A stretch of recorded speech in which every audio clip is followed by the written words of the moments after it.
কি করো? বন্ধুদের সাথে তোমার না ভুলে আসলাম, আফিসের সাথে আড্ডা দিব। বলছো তো কি হয়েছে, জিজ্ঞেস করলে ক্ষতি আছে? না, ক্ষতি থাকবে কেন? হোয়াট এভার বলো।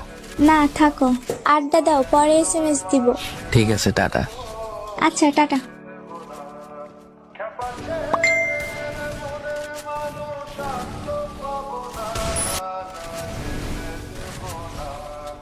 ওই দুপুরে খাইছিলা?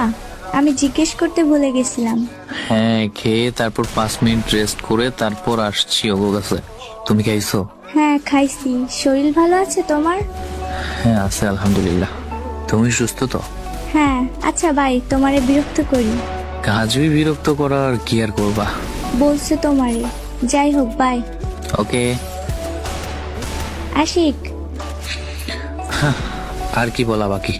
না তেমন কিছু না, শোনো, বাহিরে উল্টাপাল্টা কিছু খেও না, আর বাসায় সাবধানে আসবে।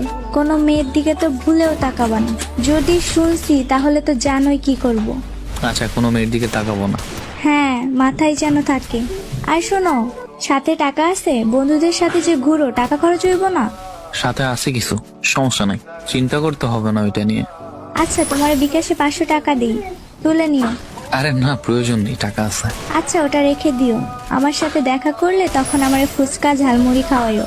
ওকে, চিন্তা করতে হবে না ওইটা নিয়ে। তাহলে আড্ডা শেষ করে বাসায় গিয়ে আমাকে SMS করবা, নয়তো টেনশন করব। ঠিক আছে, বাই।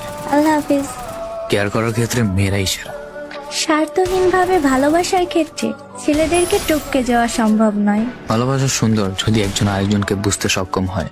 ভালোবাসা সুন্দর যদি দুই প্রান্তে মানুষটি সঠিক হয়। বাসায় সাবধানে যাবে এবং গিয়ে আমাকে SMS দেবে। এই কথাটা শোনার জন্য ভাগ্যের প্রয়োজন। বেঁচে থাকুক পৃথিবীর সকল সত্য ভালোবাসা।